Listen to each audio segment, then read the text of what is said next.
Good afternoon mga kasari. Ito na lang po ang inyong senior kasari. Magandang hapon sa inyo, magandang umaga, magandang tanghali o gabi, kung anong oras naman ito mapapanood. Kumusta na po kayo lahat dyan?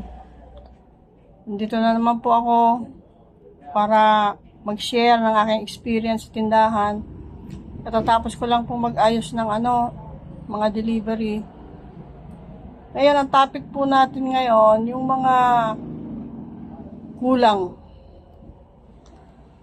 Yung mga kulang-kulang na bayad, papayagan ba natin na yung mga iba nating customer ay laging kulang? Sa akin lang gusto ko lang i-share sa inyo, depende sa customer.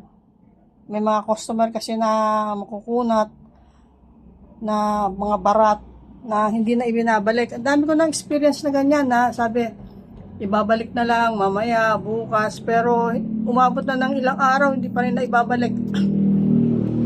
Yung mga customer kasi, yung mga kasari na hanggang ngayon, sa tinagal-tagal nilang pagbibili ng mga items dito sa ating tindahan, hindi pa rin nila memorize yung mga presyo, kaya minsan, sakto lang yung mga dala nilang pera, kaya minsan talagang laging kulang.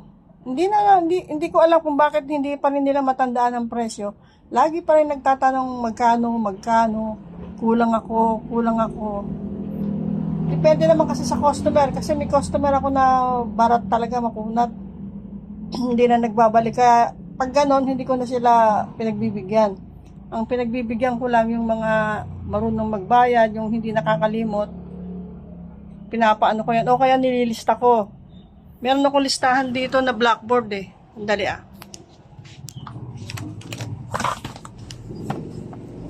Dali. Kamali ng baba. Kaya pagbukas ko ng karton, nagulat ako bakit may mga sigarilyo. Wala naman akong order ng sigarilyo. Dumating yung Marlboro nung Monday. Ang dami pa akong sigarilyo. Kaya hindi muna ako order. Buti na lang. Hindi ko pinakailaman yung iba. Halos parehas order namin. May gin, may Milo, may... So, yun na nga mga kasari. May mga customer tayo na hanggang ngayon hindi pa rin tanda ang presyo ng mga binibili nila. Kaya tuloy, minsan, laging kulang ang mga bayad nila. Kulang ng 2 piso, kulang ng piso.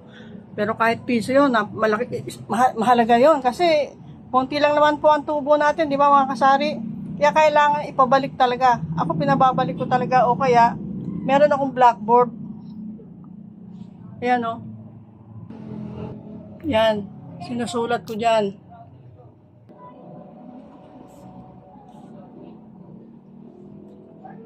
Sinusulat ko doon yung mga kulang. Anong pangalan, anong date, anong oras. Sinusulat ko doon. Para kung sakaling bibili sila, tinitignan ko yon, maalala ko. Kasi kung sa papel lang isusulat, nawawala eh. Kaya kailangan talaga, yun ang purpose ko, kaya ako bumili ng blackboard na yan. Meron naman ako mga customer na kahit na kulang-kulang sila bumili, binabalik naman nila kahit ilang araw pa abutin. Okay lang kasi honest naman sila eh.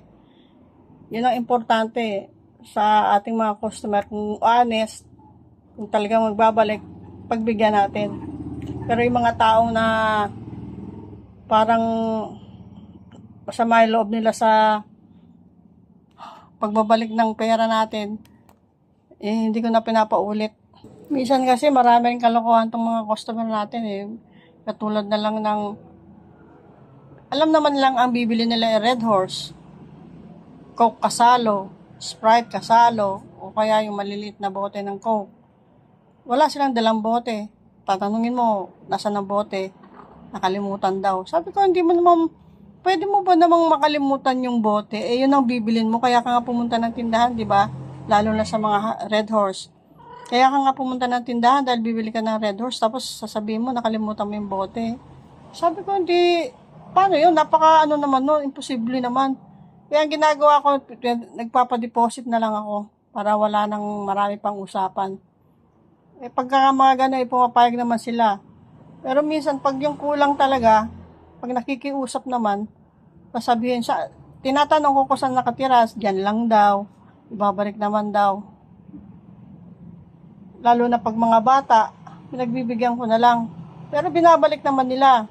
Yun ang ating, kumbaga balik sa atin na hindi natin panloloko sa mga customer. Nagiging honest din ng mga customer natin kung tayo ay honest sa kanila. Kahit konting halaga ng sukle na sumusobra, talagang ibinabalik ko. Hindi ko pinapasok sa kaha, nilalagay ko lang dyan. Para pag bumalik sila uli at bumili, ibinabalik ko.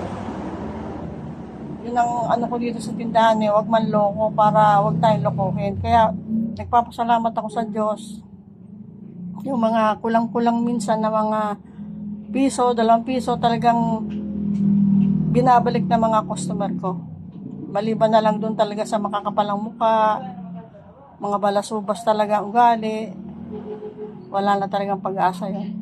So yun nga kasari, yun ang sagot ko sa tanong ko na kung papayag ba kayo na lagi na lang kulang ang mga customer natin sa pagbili.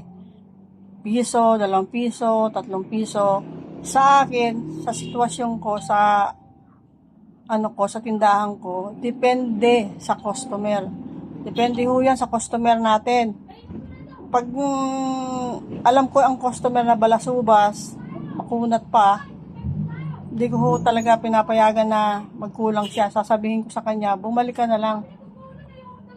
Bumalik ka na lang mamaya. Kumpletohin mo muna yung pera mo. Pero pag alam ko naman na yung tao na yun na laging nagkukulang pero ibinabalik, kahit na abutin pa ng 1 araw, 2 araw, pero ibinabalik niya, pinagbibigyan ko pang uli. Depende po sa customer. Sinishare ko lang to kasari para sa yung mga experience ko sa araw-araw na pagtitinda natin. Yon, sa akin, depende sa customer. Okay mga kasari, yun lang po. Inano ko lang kasi napansin ko itong mga nakarang araw, lagi na lang kulang yung mga customer ko. Sabi ko, ano nangyari? At lagi na lang silang kulang. Para bang hindi nila na-memorize yung mga presyo ng paninda.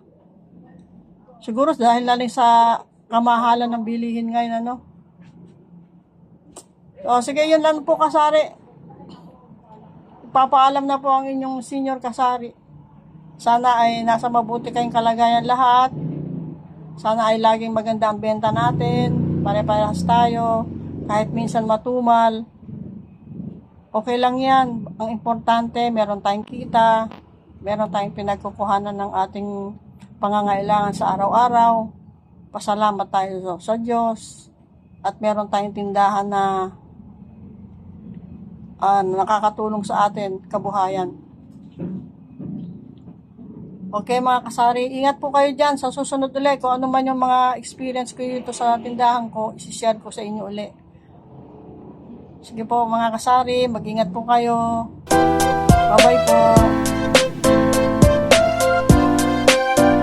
Ano man ang hamon ng buhay, lagi mong ipakita na kaya mo at kaya nating lahat.